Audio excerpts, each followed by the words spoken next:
ಮನೆ ಬೇಕು ಅಂದ್ರೆ ಲಂಚ ಕೊಡಬೇಕಂತೆ. ಹಾಗಾಗಿ ಲಂಚದ ಮನೆಯ ಬಗ್ಗೆ ಒಂದಷ್ಟು ವಿಚಾರಗಳನ್ನ ತಿಳ್ಕೊಂಡು ಬರೋಣ.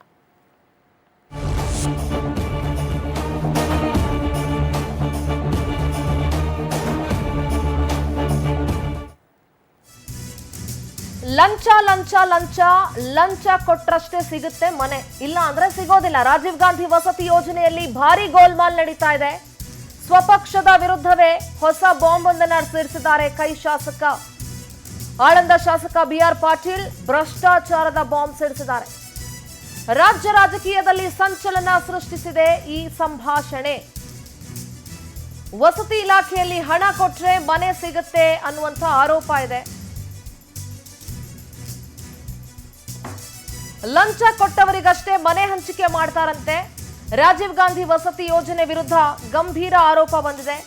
ವಸತಿ ಸಚಿವ ಜಮೀರ್ ಆಪ್ತ ಕಾರ್ಯದರ್ಶಿ ಜೊತೆ ಮಾತನ್ನ ಆಡಿದ್ದಾರೆ ಬಿಆರ್ ಪಾಟೀಲ್. ಜಮೀರ್ ಆಪ್ತ ಕಾರ್ಯದರ್ಶಿ ಸರ್ಫರಾಜ್ ಖಾನ್, ಈ ಆಡಿಯೋ ಬಾಂಬು ಮತ್ತೆ ಕಾಂಗ್ರೆಸ್ ಸರ್ಕಾರಕ್ಕೆ ಕಂಟಕ ಆಗುತ್ತಾ ಅಂತ. ಯಾಕಂದ್ರೆ ಬಡವರಿಗೆ ನೀಡುವಂತಹ ಮನೆ, ರಾಜೀವ್ ಗಾಂಧಿ ಯೋಜನೆ ಅಡಿಯಲ್ಲಿ ನೀಡುವಂತಹ ಮನೆ ಏನಿದೆ, ದುಡ್ಡು ಕೊಟ್ರೆ ಮಾತ್ರ ಕೊಡ್ತಾರಂತೆ, ಇಲ್ಲಾಂದ್ರೆ ಕೊಡಲ್ವಂತೆ.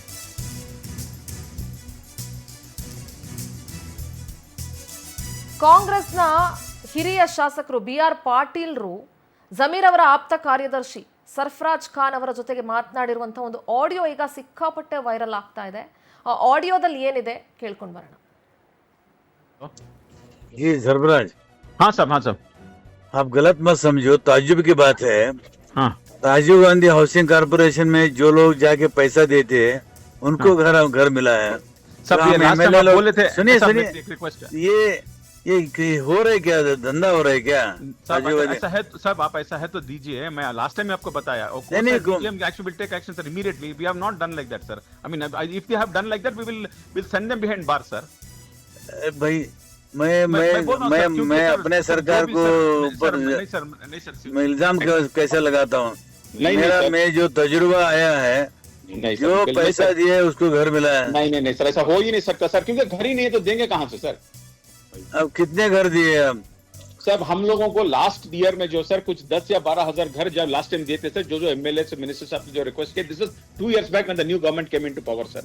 Now we have asked for about 43,000 houses जो लैप्स हो गए, हमको वापस दो बल्कि हम लोग पूछे हैं सर। मेरा सुनिए, किसी को बोला नहीं, जो मेरा लेटर भेजा था वो नहीं हुआ।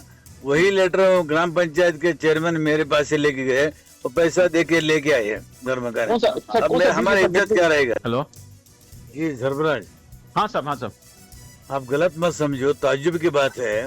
हाँ राजीव गांधी हाउसिंग कारपोरेशन में जो लोग जाके पैसा देते हैं उनको घर मिला है। सब तो ये हम लास्ट टाइम MLA आप लोग- बोले थे। सुनिए साहब, सुनिए, एक रिक्वेस्ट है ये हो रहा है क्या, धंधा हो रहा है क्या? साहब, राजीव गांधी ऐसा है साहब, आप ऐसा है तो दीजिए। मैं लास्ट टाइम आपको बताया नहीं, action will take action sir immediately. We have not done like that sir. I mean ನೋಡಿ, ಬಿಆರ್ ಪಾಟೀಲ್ ಅವರ ಮಾತುಗಳನ್ನ ಕೇಳಿಸ್ಕೊಳ್ರಿ. ಏನ್ ನಡೀತಾ ಇದೆ, ಏನ್ ದಂಧೆ ನಡೀತಾ ಇದೆಯಾ ಇಲ್ಲಿ ಅಂತ ಕೇಳ್ತಾರೆ. ಹಣ ಕೊಟ್ಟವ್ರಿಗೆ ಮಾತ್ರ ಮನೆ ಕೊಡ್ತೀರಿ, ನಮ್ಮ ಲೆಟರ್ಗೂ ಬೆಲೆ ಇಲ್ವಲ್ಲ ಅಂತ ಹೇಳ್ತಾರೆ. ಆದ್ರೆ ಬಿಆರ್ ಪಾಟೀಲ್ ಅವರ ಈ ಒಂದು ಆರೋಪಕ್ಕೆ ಸ್ಫೋಟಕ ಸಾಕ್ಷ್ಯ ಕೂಡ ಸಿಕ್ಕಿದೆ.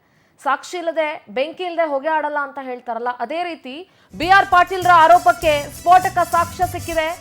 ರಾಜೀವ್ ಗಾಂಧಿ ವಸತಿ ಯೋಜನೆಯಲ್ಲಿ ಗೋಲ್ಮಾಲ್ ನಡೀತಾ ಇದೆ ಅನ್ನೋದಕ್ಕೆ, ಮನೆ ಹಂಚಿಕೆ ಮಾಡೋದಕ್ಕೆ ಅಧಿಕಾರಿಗಳು ಹಣ ಪಡ್ಕೊಂಡಿದ್ದಾರೆ, ಫೋನ್ ಪೇ ಮೂಲಕ ಲಂಚ ಪಡ್ಕೊಂಡಿದ್ದಾರೆ ಆಫೀಸರ್. ಆರೋಪದ ಸ್ಫೋಟಕ ಸಾಕ್ಷ್ಯ ಪವರ್ ಟಿವಿಗೆ ಲಭ್ಯ ಆಗಿದೆ. ದಾಖಲೆ ನೀಡಿದ್ದಾರೆ ಚಿಂಚೋಳಿಯ ಬಿಜೆಪಿ ಶಾಸಕ ಅವಿನಾಶ್ ಜಾಧವ್. ಮನೆ ಮಂಜೂರಾತಿ ಮಾಡೋದಕ್ಕೋಸ್ಕರ ಫೋನ್ ಪೇ ಮೂಲಕ ಲಂಚ, ಅದು 1,000 ಆಗಿರ್ಲಿ, 1 ರೂಪಾಯಿ ಆಗಿರ್ಲಿ, 8,000 ಆಗಿರ್ಲಿ, 80,000 ಆಗಿರ್ಲಿ, ಲಂಚನೇ, ವಿಷಾನೇ. ನಾಚಿಕೆ ಆಗಬೇಕು. ಬಡವರಿಗೆ ಮನೆ ಕೊಡುವಂತ ಯೋಜನೆಯಲ್ಲೂ ನೀವು ಹಣವನ್ನ ಪಡ್ಕೊಳ್ತೀರಿ ಅಧಿಕಾರಿಗಳು ಅಂತ ಹೇಳಿದ್ರೆ you should feel shame. KDP ಸಭೆಯಲ್ಲಿ ದಾಖಲೆ ಪ್ರದರ್ಶಿಸಿದ್ರು ಚಿಂಚೋಳಿ ಶಾಸಕ. ಈ ಬಗ್ಗೆ ಚಂದನಕೇರ ಗ್ರಾಮಸ್ಥರು ದೂರನ್ನ ಸಲ್ಲಿಕೆ ಮಾಡಿದ್ರು. ಇನ್ನು ಈ ಬಗ್ಗೆ ಸರ್ಕಾರದ ಮುಖ್ಯ ಕಾರ್ಯದರ್ಶಿಗೂ ನಾವು ದೂರು ಕೊಡ್ತೀವಿ ಅಂತ ಅವಿನಾಶ್ ಜಾಧವ್ ಮಾತನಾಡಿದ್ದಾರೆ. ಏನ್ ಹೇಳಿದ್ರು ಅವಿನಾಶ್ ಜಾಧವ್ ಕೇಳಿಸ್ಕೊಳ್ಳಿ. ನಮ್ ಕೆಕೆಆರ್ಡಿಬಿ ದುಡ್ಡು, ನಮ್ಮ ಮತಕ್ಷೇತ್ರ ದುಡ್ಡು, ಏನ್ ಅಧಿಕಾರ, ಹೆಂಗ್ ಅಧಿಕಾರ ಬಂತು ಅವ್ರಿಗೆ ಮಾಡಕ್ಕೆ? ಉಸ್ತುವಾರಿ ಸಚಿವರಿಗೂ ಗೊತ್ತಿಲ್ಲ, ನಮಗೂ ಗೊತ್ತಿಲ್ಲ, ಯಾರಿಗೂ ಗೊತ್ತಿಲ್ಲ. ಆಫೀಸರ್ಸ್ ಈ ತರ ಮಾಡಿದ್ರೆ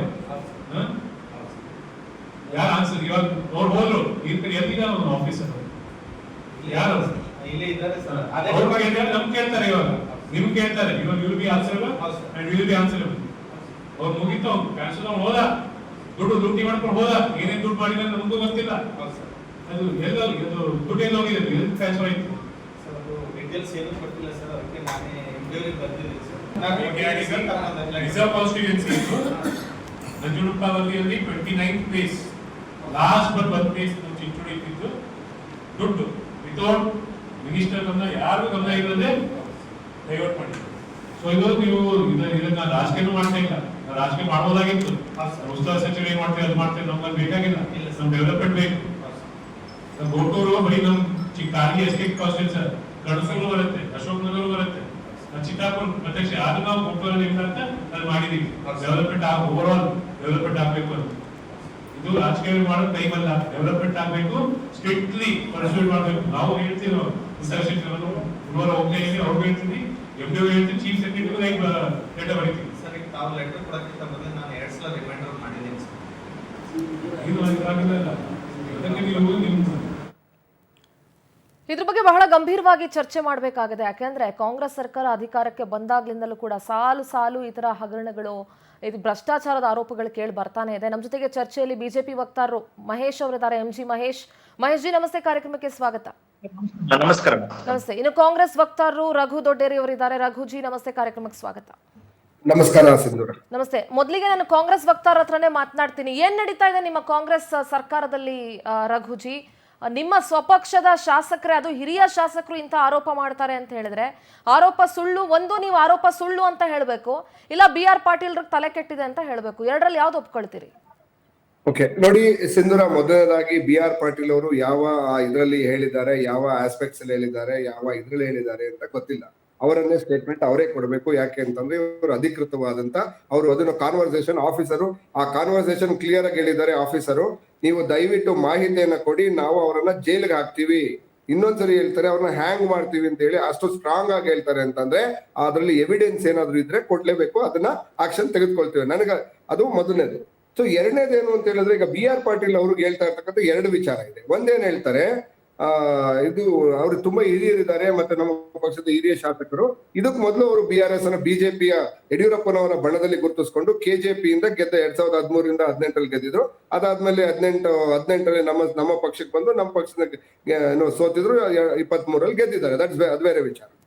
ಮೊನ್ನೆ BR ಪಾಟೀಲ್ ಅವ್ರು ಹೇಳ್ತಾರೆ, ಒಂದು ಕಡೆ ನಾನು ಲೆಟರ್ ಕೊಟ್ಟಿದ್ದೇನೆ, ನಾನ್ ಕೊಟ್ಟಂತ ಲೆಟರ್ಗೆ ನೀವು ಮಾನ್ಯತೆ ಮಾಡಿಲ್ಲ ಅಂತ ಒಂದ್ ಕಡೆ ಹೇಳ್ತಾರೆ. ಇನ್ನೊಂದ್ ಕಡೆ ಹೇಳ್ತಾರೆ, ನಾನೇ ನಮ್ಮ ಪಂಚಾಯತಿ ಅಧ್ಯಕ್ಷರುಗಳಿಗೆ ಲೆಟರ್ ಕೊಟ್ಟಿದ್ದೀನಿ, ಅದಾಗಿದೆ ಅಂತ ಹೇಳ್ತಾರೆ. ಅಂದ್ರೆ ಇವರು 2 ಲೆಟರ್ ಯಾಕೆ ಕೊಟ್ರು? ಅಂದ್ರೆ ನಿಮ್ಮ ಲೆಕ್ಕದಲ್ಲಿ ನಿಮ್ಮ ಶಾಸಕರೇ ಏನೋ ಮಾಡ್ತಾ ಇದ್ದಾರೆ ಅಂತ ಹೇಳ್ತಾ ಇದೀರಿ? ಅಲ್ಲ, ನಿಮ್ ಸ್ಟೇಟ್ಮೆಂಟ್ ಅವ್ರ ಸ್ಟೇಟ್ಮೆಂಟ್ ಅಲ್ಲಿ ಇದೆ. ಯಾಕೆಂದ್ರೆ ಅವರೇ ಅದನ್ನೇ ನಾನು ಕೇಳ್ತಾ ಒಂದ್ ನಿಮಿಷ ನೋಡಿ, ನಮ್ಮ ಶಾಸಕರನ್ನೇ ಕ್ಲಾರಿಫಿಕೇಶನ್ ಕೊಡ್ಬೇಕು. ಯಾಕೆಂದ್ರೆ ಯಾವ ಮಾನದಂಡದಲ್ಲಿ ಅಥವಾ ಯಾವ ಆಧಾರದಲ್ಲಿ ಹೇಳಿದ್ದಾರೆ ಅಂತ ಗೊತ್ತಿಲ್ಲ ನನಗೆ. ಅದಕ್ಕೋಸ್ಕರ, ಯಾಕೆಂದ್ರೆ ಅವರೇ ಎರಡು ಕಡೆ ಅವರೇ ಲೆಟರ್ ಕೊಟ್ಟಿರೋದು. ಅವರೇ ಕೊಟ್ಟಿರ್ತಕ್ಕಂಥ ಲೆಟರ್ ನ ಸರ್ಕಾರ ಆಬ್ವಿಯಸ್ ಆಗಿ ಮಾನ್ಯ ಮಾಡುತ್ತೆ. ಅವ್ರು ಹೇಳಿರೋದು ನಮ್ ಗ್ರಾಮ ಪಂಚಾಯತಿ ಅಧ್ಯಕ್ಷರು ಪತ್ರ ತಗೊಂಡ್ ಬಂದ್ರೆ ನೀವು ಅವ್ರಿಗೆ ಮಾಡ್ಕೊಡ್ತೀರಿ, ನನ್ನ ಲೆಟರ್ ಅಲ್ಲಿ ಕೊಟ್ರೆ ನೀವು ಮಾಡ್ಕೊಡೋದಿಲ್ಲ. ಯಾಕೆ ಗ್ರಾಮ ಪಂಚಾಯತಿ ನಾನೇ ಗ್ರಾಮ ಪಂಚಾಯತಿ ಸದಸ್ಯರಿಗೆ ಕೊಟ್ಟಿರ್ತಕ್ಕಂಥ ಲೆಟರ್ ನ ಮಾನ್ಯ ಮಾಡಿದ್ದಾರೆ ಅಂತ ಹೇಳಿದ್ದಾರೆ. ಹಾಗಾದ್ರೆ ಇವರು 2 ಲೆಟರ್ ನ ಯಾಕೆ ಕೊಟ್ಟರು ಅಂತ ಒಂದು ಪ್ರಶ್ನೆ ಕೇಳ್ಬೇಕಾಗ್ತದೆ. ಅದು ಈಗ ಅದನ್ನ ನಾನು ಕೇಳ್ಬೇಕು ಅವ್ರನ್ನ, ಗೊತ್ತಿಲ್ಲ ನನಗೆ, ಅವ್ರು ಸಿಕ್ಕಿಲ್ಲ. ಓಕೆ, ಸೊ ಹಾಗಾಗಿ ಇದ್ರ ಆಸ್ಪೆಕ್ಟ್ಸ್ ಏನಿದೆ ಅಂತಂದ್ರೆ, ಸೊ ನಾನು ಇನ್ನೊಂದು ಆಸ್ಪೆಕ್ಟ್ಸ್ ಅಲ್ಲಿ ಯೋಚನೆ ಮಾಡ್ತಾ ಇದ್ದೀನಿ. ಮೊನ್ನೆ BR ಪಾಟೀಲ್ ಅವರು ಹಿಂದೆ KJP ಇದ್ದವರು, ನನಗನ್ಸ್ದಂಗೆ ಬಿಜೆಪಿಯ ಅಥವಾ ಬಿಜೆಪಿಯ ಇಡಿ ಐಟಿಗಳಿಂದ ಏನಾದ್ರು ತುಂಬಾ ಪ್ರೆಷರ್ ಬಂದು ಏನಾದ್ರು ಈ ರೀತಿಯಾದಂತಹ ಸ್ಟೇಟ್ಮೆಂಟ್ ಗಳನ್ನ ಕೊಡೋದಕ್ಕೆ ಏನಾದ್ರು ಇಂಡೈರೆಕ್ಟ್ ಆಗಿ ಪ್ರೆಷರ್ ಆಗ್ತಿದಾರಾ ಗೊತ್ತಿಲ್ಲ. ಅಂದ್ರೆ ನಿಮ್ಮ ಶಾಸಕರು ಈಗ ನಿಮ್ಮ ಪಕ್ಷಕ್ಕೆ ಮುಳ್ಳಾಗಿದ್ದಾರೆ ಅಂತ ಹೇಳ್ತಾ ಇದ್ದೀರಿ? ಇದರಲ್ಲಿ ಒಂದು ನಿಮಿಷ ಪ್ಲೀಸ್, ಬಿಜೆಪಿ ಅವರಲ್ಲಿ ಕಾಣ್ತಾ ಇದೆ ನನಗೆ. ಓಕೆ, ಅಂದ್ರೆ ನೀವ್ ಹೇಳ್ತಾ ಇರೋದು ನಿಮ್ಮ ಶಾಸಕರು ಬಿಜೆಪಿಯ ಒತ್ತಡಕ್ಕೆ ಮಣಿದು ಈ ತರ ಎಲ್ಲ ಸ್ಟೇಟ್ಮೆಂಟ್ ಕೊಟ್ಕೊಂಡು ನಿಮ್ ಪಕ್ಷಕ್ಕೆ ಮುಳ್ಳಾಗ್ತಿದ್ದಾರೆ ಅಂತ ಹೇಳ್ತಾ ಇದ್ದೀರಿ? ಹೌದು, ಅವ್ರು KJP ನಲ್ಲಿ ಮೊದಲಿದ್ದವರು, ಯಡಿಯೂರಪ್ಪನವರ ಜೊತೆ ಇದ್ದವರು. ED ಎಲ್ಲಾರನ್ನೂ ನೆನ್ನೆ DK ಸುರೇಶ್ ಅವ್ರಿಗೂ ED ಕಳ್ಸಿದ್ದಾರೆ, ಅವ್ರಿಗೂ ಸಂಬಂಧನೇ ಇಲ್ಲ. ನೆನ್ನೆ ED ಕಳ್ಸವ್ರೆ ತುಂಬಾ ವರ್ಷ ಆದ್ಮೇಲೆ, ಅದು ಸೋತ್ಮೇಲೆ, ಪಾರ್ಲಿಮೆಂಟ್ ಸೋತ್ಮೇಲೆ ಅವರು ಈ KMF ಅಧ್ಯಕ್ಷರಾಗ್ಬಿಡ್ತಾರೆ ಅಂತ ಹೇಳ್ಬಿಟ್ಟು ಸಂಬಂಧ ಇಲ್ಲ ಅಂತ how can you say that Raghuji? ಸಂಬಂಧ ಅದನ್ನೇ, ಇಲ್ಲ ಅಂತ ಸಂಬಂಧ ನೀವು ಇದೆ ಹೇಗೆ ಅಂತ ಡಿಸೈಡ್ ನಮಗೆ- ಮಾಡ್ತೀರಿ? ಹೌ ಕ್ಯಾನ್ ಯು ಅಲ್ಲ, ಡಿಸೈಡ್? ಸಂಬಂಧ ಇದೆ ಅಂತ ಅವ್ರು ಹೇಳಿಲ್ಲಲ್ಲ. ಹಾಗಾಗಿ ಇಡಿ ನಾನೇ ಹೇಳ್ತಿರ್ತಕ್ಕಂಥದ್ದು ಇದೆ ಇಡಿ ಅಂತ ಮತ್ತೆ ಹೇಳಿಲ್ಲ, ಐಡಿ ಬಟ್ ಇಲ್ಲ ಅಂತ ಯು ಕೆನಾಟ್ ಸೇ. ನೋ, ನಾನು ಅದನ್ನೇ ಹೇಳ್ತಾ ಇರೋದು. ಈ ನಮ್ಮ ಶಾಸಕರ ಮೇಲೂ ಎದುರಿಸ್ತಾ ಇದ್ದಾರೆ ಅನ್ನುವ ಗುಮಾನಿ ಬರ್ತಾ ಇದೆ. ಮಾನ್ಯ BR ಪಾಟೀಲ್ ಅವರಿಗೆ ಬಿಜೆಪಿಯ ಇಡಿ, ಐಟಿ ಮತ್ತೆ ಸಿಬಿಐಗಳು ಎದುರಿಸುವ ಏನಕ್ಕೆ ಸಾಧ್ಯತೆ ಭಯ? ಫಾರ್ ಇದೆ. ವಾಟ್? ಹೆದರಿಕೆ ಹಾಗಾಗಿ- ಏನಕ್ಕೆ? ಹೆದರಿಕೆ ಏನಕ್ಕೆ ಹೇಳಿ? ಹೆದರಿಕೆ ಅಲ್ಲ, ಏನಕ್ಕೆ ಹೆದರ್ಕೋಬೇಕು? ಹಾಗಿದ್ರೆ ಇಡೀ ದೇಶದಲ್ಲಿ 6,000 ಇಡಿ ಕೇಸ್ಗಳಾಗಿದ್ದಾವೆ. ಎಲ್ಲ kindly 99% don't divert the topic. ಆಗಿದೆ. ದಯವಿಟ್ಟು ಟಾಪಿಕ್ ಡೈವರ್ಟ್ ಮಾಡಬೇಡಿ ರಘು ದೊಡ್ಡೇರಿ ಅಲ್ಲ, ಅವರೇ. I'm not diverting. ಒಂದು ಇದು ನಿಮ್ಗೆ BR ಪಾಟೀಲ್ರ ಮೇಲೆ ನಂಬಿಕೆ ಇಲ್ಲ, ಅವ್ರು KJP ಇಂದ ಬಂದಿದ್ದಾರೆ. ಸೊ ಹಂಗಾದ್ರೆ ಬಿಜೆಪಿ ಪರ ವರ್ಕ್ ಮಾಡ್ತಾ ಇದಾರ ನಿಮ್ ಪಕ್ಷದಲ್ಲಿ ಇಟ್ಕೊಂಡವ್ರು? ನೋ, ಒಂದ್ ನಿಮಿಷ ಕೇಳ್ಕೊಳ್ಳಿ. ಅಲ್ಲ, ನೀವ್ ಹೇಳ್ತಾ ಇರೋದು ಇಲಾಖೆಯಲ್ಲಿ ಭ್ರಷ್ಟಾಚಾರ ನಡೆದಿಲ್ಲ ಅಂತ ಹೇಳ್ತಾ ಇದ್ದೀರಿ. ಬಿಜೆಪಿ ಅವರು ಯಾವ ಹಂತಕ್ಕೆ ಬೇಕಾದ್ರೂ ಹೋಗ್ತಾರೆ. ನಮ್ಮ ಶಾಸಕರನ್ನೇ ಲಾಸ್ಟ್ ಟೈಮ್ ಪರ್ಚೇಸ್ ಮಾಡಿ ಅವರನ್ನ ಏನು ಇಡಿ, ಐಟಿ ಇದು ಮಾಡಿ ಅವ್ರಿಗೆ 50 ಕೋಟಿ ಕೊಟ್ಟು ಅವರನ್ನ ಪರ್ಚೇಸ್ ಮಾಡಿ ಸರ್ಕಾರ ಮಾಡಿದ್ದನ್ನು ನೋಡಿದ್ದೀರಿ ನೀವು. ಈಗ ಅದನ್ನ ಪ್ರಶ್ನೆ ಕೇಳಿದ್ರೆ ಏನಂತ ಉತ್ತರ ಕೊಡ್ಲಿ ನಾನು? ಇದು ಬಿಜೆಪಿಯ ಮೋಡ್ ಆಫ್ ಆಪರೆಂಡಿ. ರಘುಜಿ, ಒಂದು ನೀವು ಹೇಳಿ, ನಿಮ್ಮ ವಾದನ ನಾನು ಒಂದ್ ನಿಮಿಷ, ನೀವು ಹೆಂಗ್ ಮಾತಾಡ್ತಿದ್ದೀರಾ ಅಂದ್ರೆ, ಒಂದು ಈಗ ವಾಲ್ಮೀಕಿ ನಿಗಮದಲ್ಲಿ ಏನೋ ಒಂದು ನಡೆಯುತ್ತೆ, ಬಿಜೆಪಿ ಕಾರಣ. ಇಲಾಖೆಯಲ್ಲಿ ಬೇರೆ ಏನೋ ನಡೆಯುತ್ತೆ, ಬಿಜೆಪಿ ಕಾರಣ. ಕಾಲ್ ತುಳಿತ ಆಗುತ್ತೆ, ಬಿಜೆಪಿ ಕಾರಣ. ಅಂಡ್ ನಿಮ್ಮ ಸರ್ಕಾರ ಯಾವ್ದಕ್ಕೂ ರೆಸ್ಪಾನ್ಸಿಬಲ್ ಅಲ್ವಾ? ಮಾಡಿ ಬೀಳಿಸ್ಬೇಕು ಅಂತ ನಿಮ್ಮ ಸರ್ಕಾರ ರೆಸ್ಪಾನ್ಸಿಬಲ್ ಅಲ್ವಾ? ನಿಮ್ಮ ಸರ್ಕಾರ ಯಾವ್ದಕ್ಕೂ ರೆಸ್ಪಾನ್ಸಿಬಲ್ ಅಲ್ವಾ? ಒಂದ್ ನಿಮಿಷ, ಸರ್ಕಾರದ ಅಧಿಕಾರಿ, ಒಂದು ನಿಮಿಷ, ಸರ್ಕಾರದ ಯಾವ ಸರ್ಕಾರದ ಅಧಿಕಾರಿ? ಒಂದು ನಿಮಿಷ please listen to me, kindly listen to me, kindly ಕೇಳಿಸ್ಕೊಳ್ಳಿ. ಅವರನ್ನ ಜೈಲಿಗೆ ಹಾಕ್ತೇನೆ ಮತ್ತೆ ಹ್ಯಾಂಗ್ ಮಾಡ್ತೀನಿ ಅಂತ ಹೇಳಿದ್ದಾರೆ. ಅಷ್ಟು ದಿಟ್ಟ ಆಕ್ಷನ್ ಅನ್ನ ತೆಗೆದುಕೊಳ್ತೀನಿ ಅಂತ ಹೇಳ್ತಾರೆ ಅಂದ್ರೆ ರಘು ದೊಡ್ಡೇರಿ ಅವರೇ, ದಯವಿಟ್ಟು ಜನ ಯಾರು ದಡ್ರಿಲ್ಲ.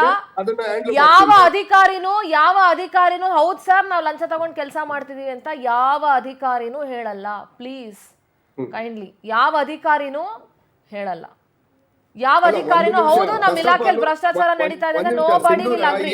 ನಾನು ಮಹೇಶ್ ಅವರ ಒಂದು ರಿಯಾಕ್ಷನ್ ತಗೊಳ್ತೀನಿ. ಮಹೇಶ್ ಜಿ ಪ್ಲೀಸ್, ನಿಮ್ಮ ಮೊದಲ ಪ್ರತಿಕ್ರಿಯೆ. ರಾಜೀವ್ ಗಾಂಧಿ ವಸತಿ ಯೋಜನೆ. ರಘು ದೊಡ್ಡೇರಿ ಅವರೇ ಒಂದ್ ನಿಮಿಷ, ನಾನು ಮಹೇಶ್ ಅವ್ರದ್ದು ಒಂದು ರಿಯಾಕ್ಷನ್ ತಗೊಳ್ತೀನಿ ಪ್ಲೀಸ್. ನೋಡಿ, ನಾವು 2 ವರ್ಷಗಳ ಹಿಂದೆನೆ ಹೇಳಿದ್ವಿ, ಕರ್ನಾಟಕ ಅಂದ್ರೆ ಕಾಂಗ್ರೆಸ್ಸಿಗೆ ಒಂದು ATM ಇದ್ದಂಗೆ ಅಂತೇಳಿ. ಕರ್ನಾಟಕದ ಕಾಂಗ್ರೆಸ್ ಸರ್ಕಾರ ಅಂದ್ರೆ ಒಂದು ಭ್ರಷ್ಟಾಚಾರದ ಗಂಗೋತ್ರಿ.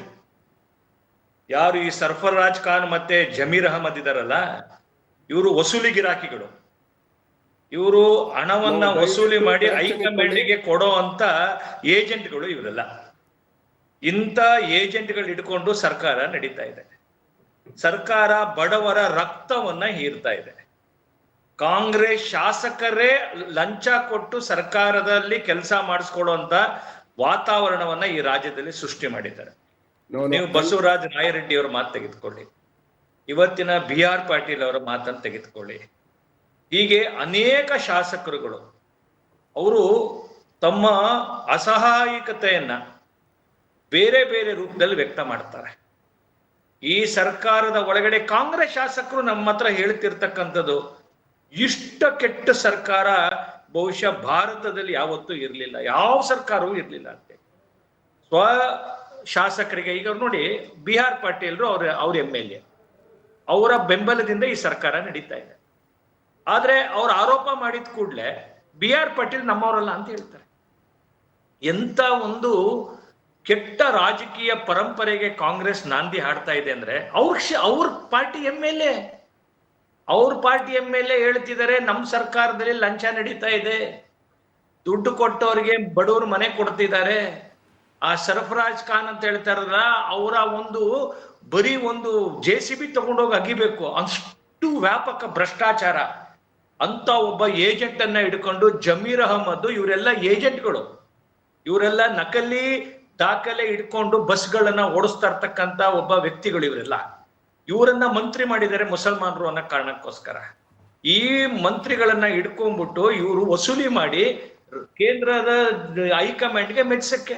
ಅಂಡ್ ಮಹೇಶ್ ಅವರೇ, ಸಾರಿ ನಾನು ಇಂಟರಪ್ಟ್ ಮಾಡ್ತಾ ಇದ್ದೀನಿ. ಮಹೇಶ್ ಜಿ ಒಂದ್ ನಿಮಿಷ, ಸಾರಿ ನಾನು ಇಂಟರಪ್ಟ್ ಮಾಡ್ತಾ ಇದ್ದೀನಿ. ಇಲ್ಲಿ ವಿಚಾರ ಏನಿದೆ ಅದನ್ನ ಮಾತಾಡೋಣ. ಮುಸಲ್ಮಾನರು ಅನ್ನೋ ಕಾರಣಕ್ಕೆ ಒಂದ್ ನಿಮಿಷ ಪ್ಲೀಸ್. ಮುಸಲ್ಮಾನರು ಅನ್ನೋ ಕಾರಣಕ್ಕೆ ಸಚಿವರನ್ನಾಗಿ ಮಾಡಿದ್ದಾರೆ ಅಂತ ದಯವಿಟ್ಟು ಇದರಲ್ಲಿ ಧರ್ಮವನ್ನ ಮಿಕ್ಸ್ ಮಾಡಬೇಡಿ. ಇಲ್ಲಿ ಒಂದ್ ವಿಷಯ ಇಲ್ಲಿ ಕೇಳಿ ಮೇಲೆ ಅಮಿತ್ ಶಾ ಅವರು ಪ್ರಾರಂಭದಲ್ಲೇ ಹೇಳಿದ್ರಮ್ಮ, ಏನಂತ ಹೇಳಿದ್ರು ಅಂದ್ರೆ ಕರ್ನಾಟಕ ಅಂದ್ರೆ ಕಾಂಗ್ರೆಸ್ಸಿಗೆ ಒಂದು ATM ಇದ್ದಂಗೆ ಅಂತ ಹೇಳಿ. ಒಂದು ATM ಬಿಜೆಪಿ ಸರ್ಕಾರದ ಅವಧಿಯಲ್ಲೂ ಬೇಕಾದಷ್ಟು ಭ್ರಷ್ಟಾಚಾರ ಆಗಿದೆ ಮಹೇಶ್ ಅವರೇ. Let us come to the point. 40% ನೀವು ಪ್ರೂವ್ ಮಾಡಿದೀರಾ, 40% ಪ್ರೂವ್ ಮಾಡಿದೀರಾ ರಘು ಅವರೇ ನೀವು. ನಿಮ್ ಪಕ್ಷ 40% ಪ್ರೂವ್ ಮಾಡಕ್ ಆಯ್ತಾ? ನಾನಲ್ಲ, ಒಂದ್ ನಿಮಿಷ ಸಿಂಧೂರ, ನಾನು ಹೇಳಿರ್ತಕ್ಕಂಥದ್ದಲ್ಲ. ಬಿಜೆಪಿಯ ಸಂತೋಷ್ ಹೇಳಿರ್ತಕ್ಕಂಥದ್ದು, ಬಿಜೆಪಿಯ ಕಾರ್ಯಕರ್ತ ಸೂಸೈಡ್ ಮಾಡ್ಕೊಂಡ ಬಿಜೆಪಿಯ ಸಂತೋಷ್ ಪಾಟೀಲ್ ನಿಮ್ಮ ಅವಧಿಯಲ್ಲೂ ಸಾಕಷ್ಟು ಜನ ಅಧಿಕಾರಿಗಳು ಸಿಬ್ಬಂದಿ ಸೂಸೈಡ್ ಮಾಡ್ಕೊಂಡಿದ್ದಾರೆ. ರಘು ದೊಡ್ಡೇರಿ ಅವರೇ, ರಘು ದೊಡ್ಡೇರಿ ಅವರೇ, ಒಂದು ನಿಮಿಷ please listen to me, please listen to me Raghuji. Allegation ಮಾಡಿಲ್ಲ, ಬಿಜೆಪಿಯ ಶಾಸಕರೇ ಹೇಳಿರ್ತಕ್ಕಂಥದ್ದು. ರಘು ದೊಡ್ಡೇರಿ ಅವರೇ, ಬಿಜೆಪಿಯ ಗೂಳಿಹಟ್ಟಿ ಶೇಖರ್ ಅವರು 19 ಒಂದ್ ಸೆಕೆಂಡ್ ರಘು ದೊಡ್ಡೇರಿ ಅವರೇ, ರಘು ದೊಡ್ಡೇರಿ ಅವರೇ, ನನ್ನ ಧ್ವನಿ ಕೇಳಿಸ್ತಿದ್ಯಾ ಪ್ಲೀಸ್?